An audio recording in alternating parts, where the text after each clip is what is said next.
Vietnam series part 3. Visa flight ticket arrange பண்ண பிறகு next currency exchange.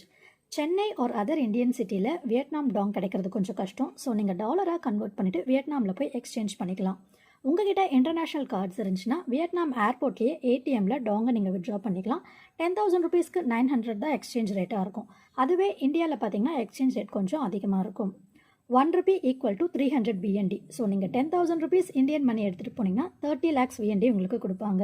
டெனாங்கில் ரொம்ப famous வந்து ஹார்ன் மார்க்கெட். இந்த லோக்கல் மார்க்கெட் 1940 கட்டியிருக்காங்க. இங்கே இல்லாத பொருளே இல்லைன்னு சொல்லலாம்.